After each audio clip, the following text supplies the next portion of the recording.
Hi, everybody. Welcome again.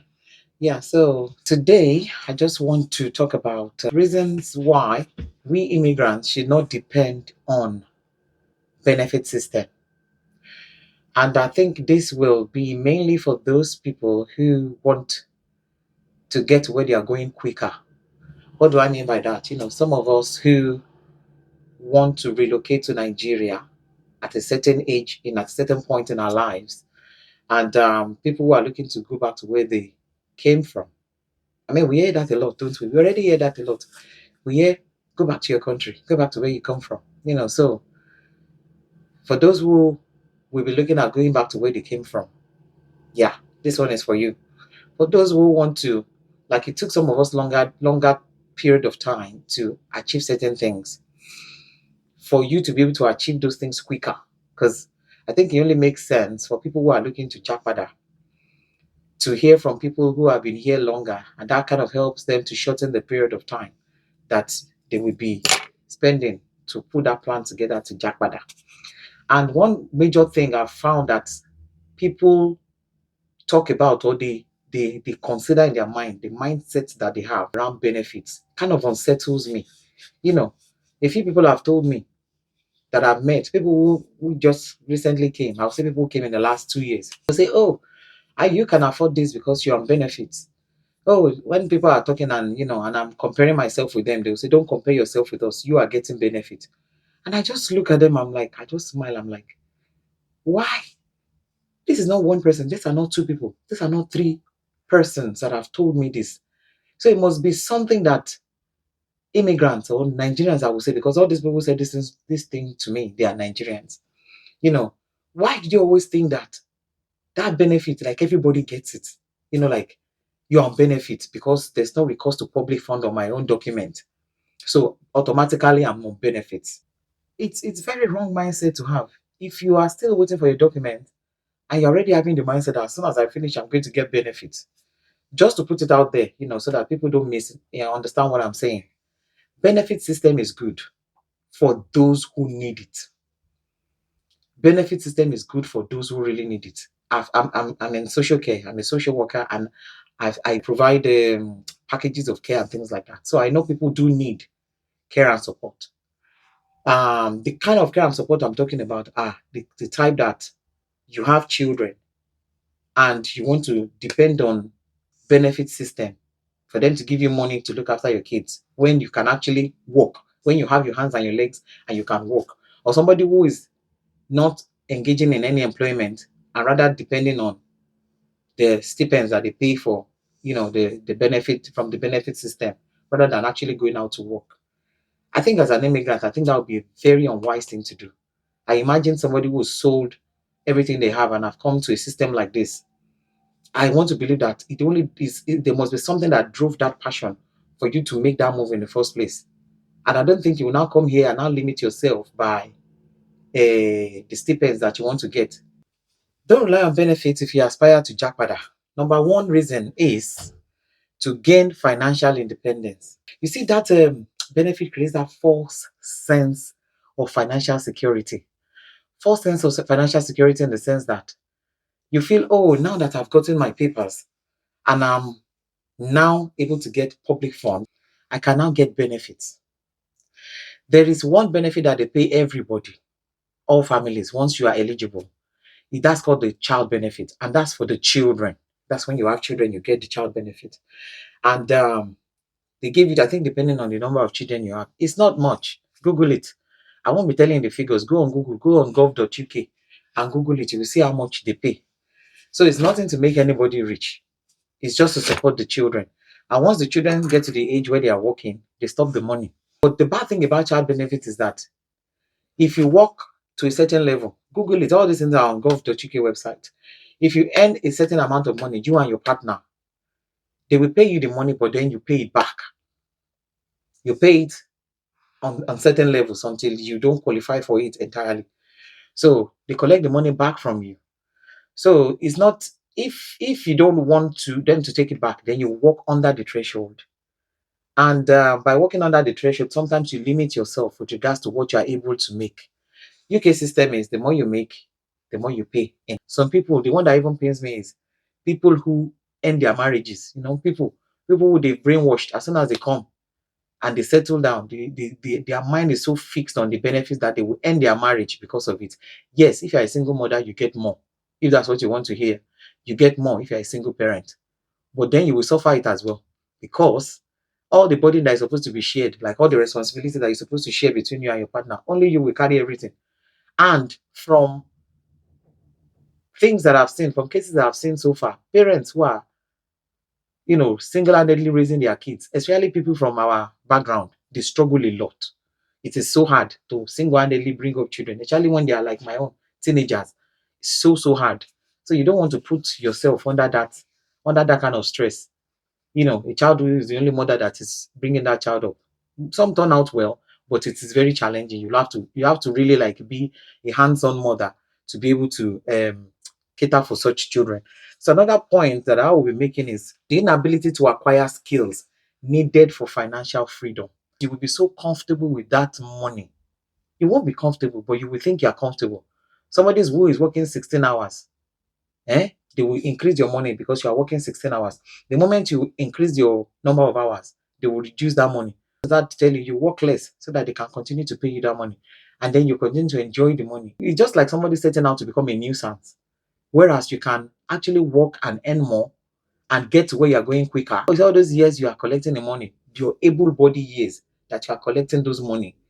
When they will stop the money, like when your children are grown, because they are giving you most of these monies because your children are young. If you Google it and check the money they pay for adults who are looking for employment, and when they give you that money, there's a place where you go and sign. They will be onto you, like they will be monitoring you and checking whether you are looking for that job. They will be sending you job. They will be sending you on training. They don't even want to give you that little money. They will make sure that they are monitoring you to check whether you're actually looking for the job. And the youthful years that you're supposed to use to work, you are dodging work. You are saying, my children, you are sitting down on the child benefits, just sitting down and wasting away. When the children are grown, I have some people like that I know. When I was doing care work then, many years ago, the time they were supposed to do work, they were sitting down on benefits. When the children are grown, hmm, and they stop the money, and all the children, that is that old age that they are now going to look for which care training they want to do. Old age when they're supposed to have worked and invested in things that they will be enjoying in their old age. And they didn't work. So where's the pension? They give them normal stipends. They'll give them the normal pension. They didn't work to contribute into their pension portfolio. So some, will build house in Africa. They won't be able to build house here.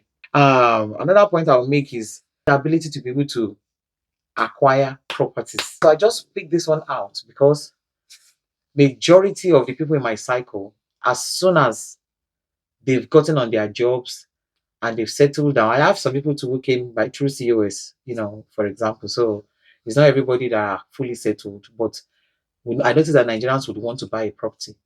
And the good thing about acquiring your own property is you see that money you are paying for rent, you are paying that money on your mortgage. So you are building equity as opposed to just dashing your landlord your money every month. So I would always push for somebody to buy a property once you're eligible for that.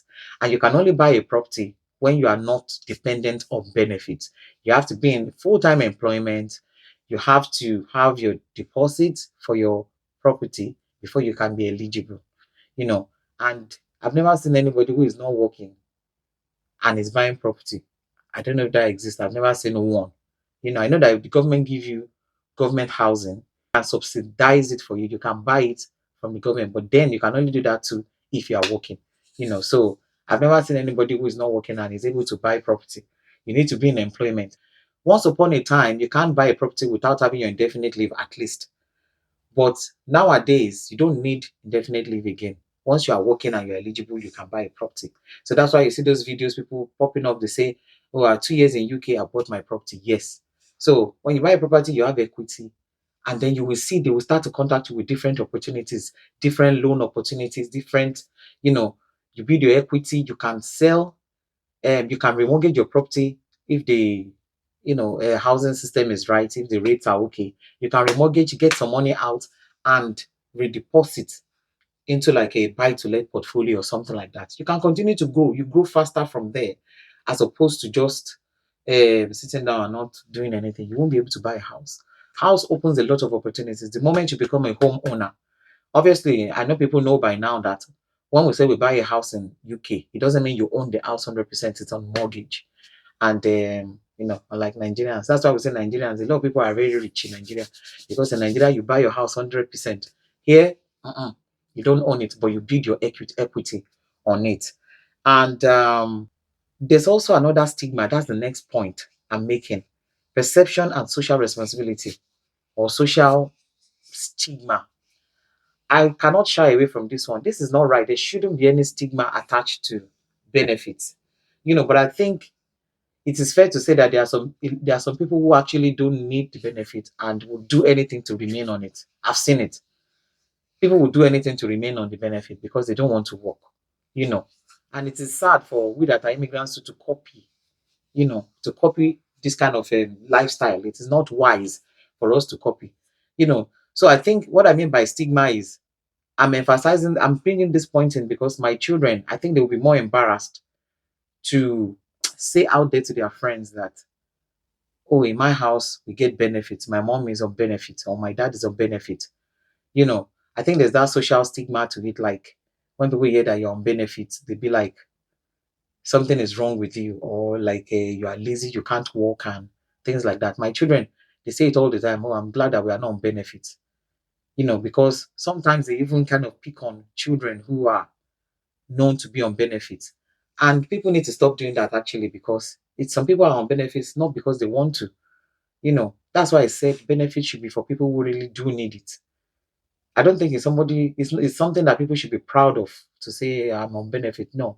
But having said that, I don't think it's wise or it's nice to look down on people who are actually on benefits, because some people genuinely do need the benefit. I've seen, children and families who without that benefit system, they would really, really struggle. I'm focusing on us as immigrants now.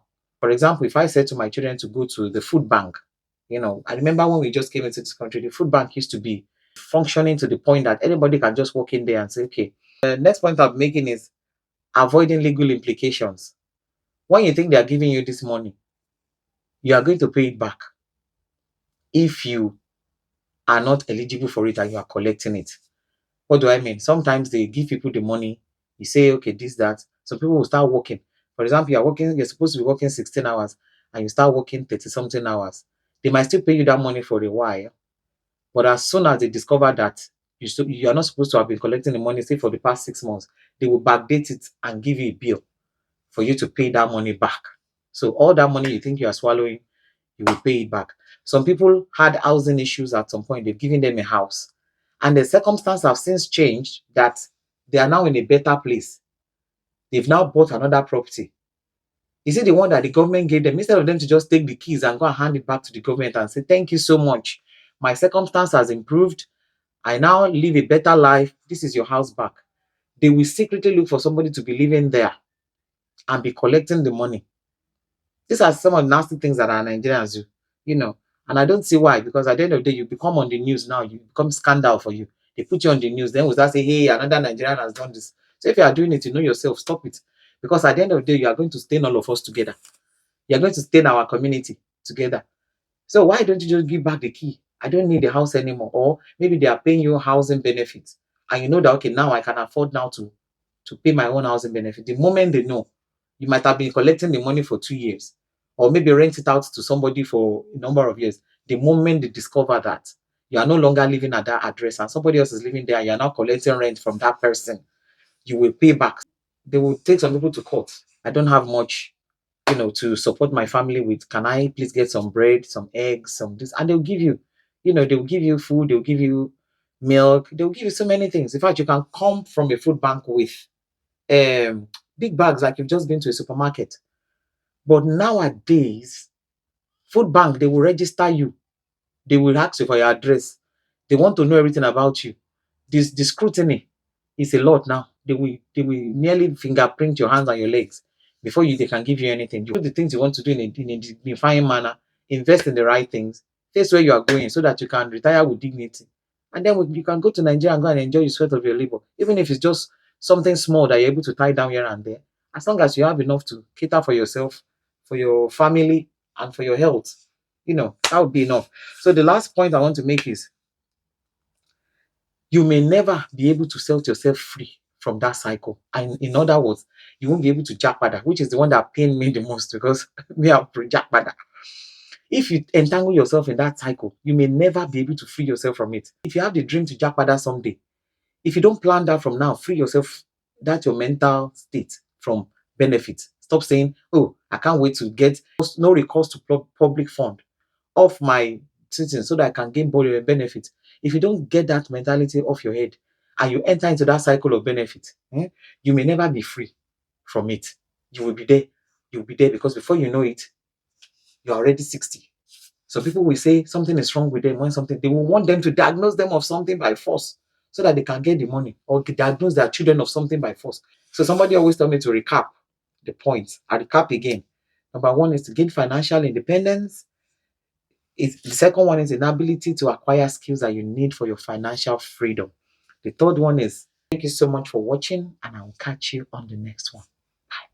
The reason why you should not think benefit is so that you can acquire properties. The next one after that is the perception and social responsibility / stigma. The next one is avoiding legal implications. And the last one is, you may never be able to jackpada. That last one, it is in the corner of your heart, jackpada, because you don't know how sweet it is when you can think of going back to Nigeria. It's a shame that some people don't share that vision.